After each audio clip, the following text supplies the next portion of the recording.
सकते हैं, इसको हम पढ़ेंगे कैसे, मूड, एटीट्यूड, फीलिंग से। मूड कैसे है, हमारा मूड खराब है तो हमारी कम्युनिकेशन को वो खराब कर सकता है। हमारा मूड अच्छा है तो हम वो हमारी कम्युनिकेशन को बहुत अच्छा बना सकते हैं।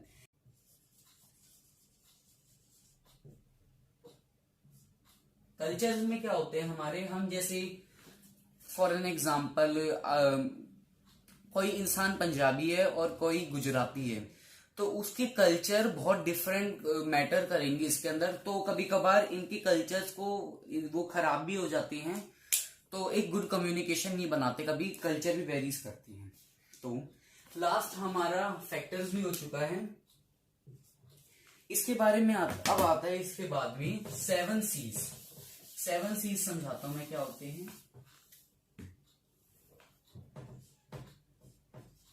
7 C's होते हैं, मैं आपको लिख के बता देता हूं एक बार।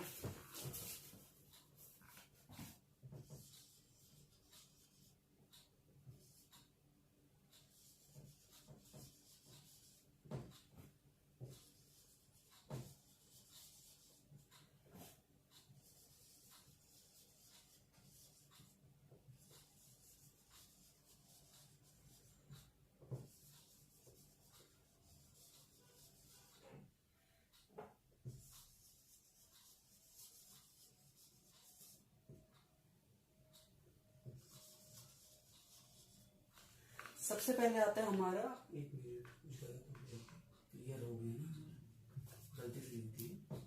Clear, be clear with the message, keep it simple. हमें क्लियर होना चाहिए मैसेज से, और हमको एकदम मैसेज सिंपल होना चाहिए जिससे इंसान को अपना, किसी पर्सन को आराम से वो मतलब वो अंडरस्टैंड कर पाए। So we have to keep the communication simple and clear. Second is concise, be precise and to be point. Point पे रहो, ये नहीं है कि बात कर रहे हो तो बात हो रही है खाने पीने के मामले में, तुम कल्चर के बारे में बात करने लगे हो। Be clear to your point, communication में ये भी बहुत जरूरी होता है। Concrete, be definite and specific, no vague. हमें स्पेसिफिक होना चाहिए अपने अपने बात पे, हमें उलटना पलटना नहीं चाहिए, ठीक है। ये हो गया थर्ड। अब होता है करेक्ट, हमें फैक्ट्स पूरे करेक्ट देने चाहिए, उसके अंदर सब नॉलेज करेक्ट होनी चाहिए और से वर्ड्स भी करेक्ट होने चाहिए। कोहेरेंट होता है, stick to the main topic of message, stick to the main topic of message. हमेशा हमें एक टॉपिक पे टिके रहना चाहिए, हमें अपने टॉपिक से हटना नहीं चाहिए। तो ये हो गया कोहेरेंट। अब कंप्लीट क्या होता है, convey all the fact related to the topic. हमें अपना जो टॉपिक होता है वो कंप्लीट करना चाहिए, जितने भी हमको पता है टॉपिक के बारे में, जितना भी हमको ज्ञान है, हमें वो पूरा कंप्लीट करना चाहिए। इसके बाद आता है courtesy, consider the feeling and view point of the receiver, be respectful to the courteous. Courtesy होता है कि हमें फीलिंग समझनी चाहिए किसी और इंसान की, और रिस्पेक्टफुल होना चाहिए हर चीज के अंदर, ठीक है। तो ये हमारा चैप्टर इतना ही था, तो एक बार मैं इसका रिकैप्चुलेशन करवा देता हूँ। 7 C's, clear, concise, concrete, correct, coherent, complete, courtesy. तो एक बार मैं आपको जरा चैप्टर रिवीजन करवा देता हूँ। इसके अंदर कम्युनिकेशन को पता चल गया था, प्रोसेस ऑफ एक्सचेंजिंग और passing the information, we can express our ideas easily. हम अपने एक्सप्रेशन और आइडियाज इजिली कन्वे कर सकते हैं। सिग्निफिकेंस, अब आता है सिग्निफिकेंस ऑफ कम्युनिकेशन। सिग्निफिकेंस, हम मतलब understand, we can understand the people better, clarity of thoughts, हमारे थॉट्स को क्लियर हो सकता है। Educate people, bring people together, the bridges the gap between the individual and the groups. Third होता है हमारा ways of communication, verbal communication. Communication orally, हम orally बात करते हैं किसी से। नॉन वर्बल होता है कि communicating by body language, showing gestures और फीलिंग्स, ये सब। रिटर्न होता है हम किसी को लेटर लिख रहे हैं। कम्युनिकेटिंग वाया हैंड राइटिंग और प्रिंटिंग इंफॉर्मेशन, हम रिटर्न में सारा काम कर रहे हैं। Visualization, communicating via pictures, logos, poster, maps और चार्ट्स, इनसे होते हैं। अब एलिमेंट्स ऑफ कम्युनिकेशन आते हैं। सबसे पहला होता है सेंडर और messenger, the one who initiate the communication, जो कम्युनिकेशन को शुरू करता है। Ideas, information, message being sent, the idea be conveyed.